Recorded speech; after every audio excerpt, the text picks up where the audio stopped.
It's Patrick Hutzel from intensivecarehotline.com with another quick tip for families in intensive care.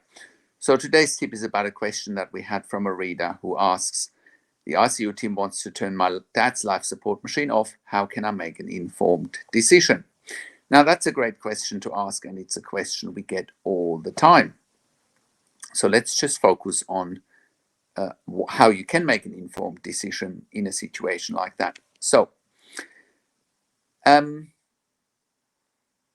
when families in intensive care are faced with such a confrontational situation, you've got to ask all the right questions so that you can make an informed decision. So the first question is, why does the intensive care team want to stop life support for your dad?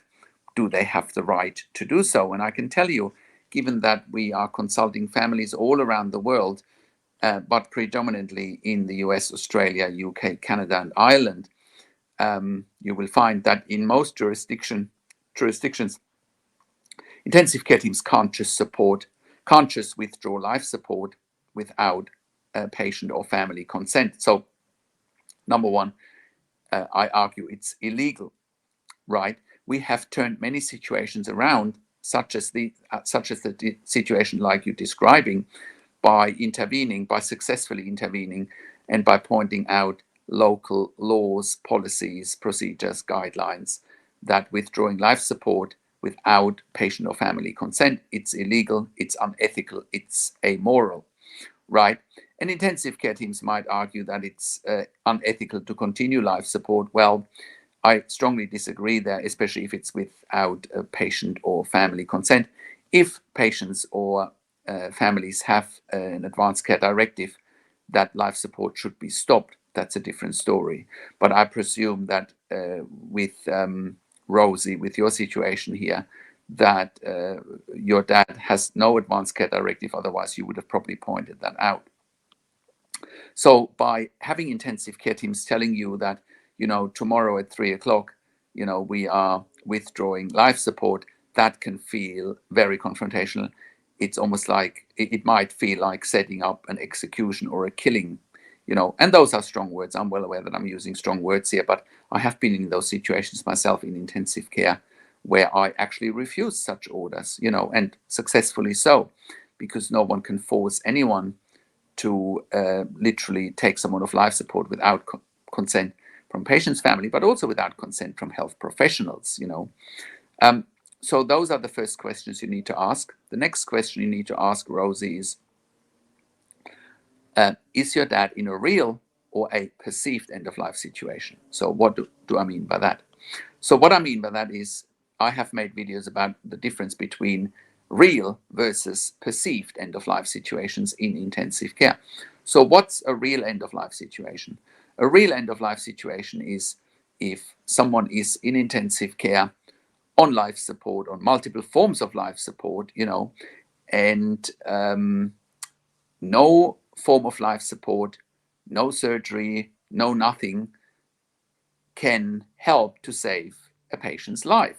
No matter what has been done and what will be done, a patient will actually pass away whilst on multiple forms of life support. That is actually a real end-of-life situation. Now, I argue that if your dad is on life support and they want to stop life support, that means he has probably a very good chance to survive. And therefore, he is in a perceived end-of-life situation. It's just a perception. He can probably live even if it is on life support. Now, the next question that you need to ask, Rosie, is what levels of life support is he on? Is he just on mechanical ventilation? Is he on dialysis? Is he on vasopressors, inotropes? Is he on ECMO? Does he have an RVAD and LVAD? The question is slightly vague, because he might be on more than one form of life support and you wouldn't even know, because like I say over and over again, the biggest challenge for families in intensive care is that they don't know what they don't know. They don't know what to look for. They don't know what questions to ask. They don't know their rights, and they don't know how to manage doctors and nurses in intensive care. And also, like I always say, the intensive care team has probably not even told you half of the story. Now, I do one-to-one consulting and advocacy for families in intensive care. And I know from experience, if I get on a call with a client and with the ICU team, I ask questions that families haven't even considered asking, which means, again, you don't know what you don't know. Intensive care is a highly specialized area, and unless you've worked in the space for decades like I have, you wouldn't even know what to look for, and you wouldn't even know what questions to ask. So that's really, how we turn these situations around. And talking about turning these situations around, we have turned dozens of those situations around for our clients, where clients come to us and say, well, tomorrow at 3 o'clock, the ICU team wants to literally kill my loved one by switching off life support. And once again, that is illegal. Once we do the work for the clients, we always turn these situations around. ICU teams are very good to pretend they're operating in a vacuum and they can do whatever they like and they can just kill someone. Well, that is a whole lot of nonsense. And like I said, we have turned many situations around just by our interference, by reminding ICU teams that they can't do it, but they will always try and push and see whether they can get, whether the families let them get away with it, and not, take action.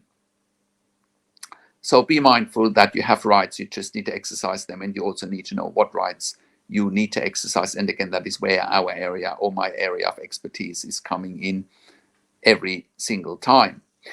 Now, other things you need to look for, Rosie, is, with a service like intensive care at home, there might be an option for your dad to go home, even if he needs life support. At intensive care at home, we are providing intensive care at home with critical care nurses at home. We're basically replicating an intensive care bed at home. And we do that with critical care nurses and, of course, medical oversight. And, your dad might be in an end-of-life situation. He might need palliative care at home. He might need quality of life at home or quality of end of life at home. But again, we can provide that for you, assuming that he can live at home with life support. So go and check out intensivecareathome.com for options for you. So I hope, Rosie, that really helps you to make informed decisions in such a very confrontational situation. But know that you have rights, and know that they can't just take your dad off life support without your dad or you as the medical power of attorney consenting to it. Please contact us as a matter of urgency if you need more help here. And you can do so if you go to intensivecarehotline.com, you call us on one of the numbers on the top of our website, or simply send us an email to support@intensivecarehotline.com. Also, have a look at our membership for families in intensive care at intensivecaresupport.org. There you have access to me and my team 24 hours a day in a membership area and via email, and we answer all questions intensive care and intensive care at home related. Now, if you need a medical record review, please contact us at intensivecarehotline.com as well.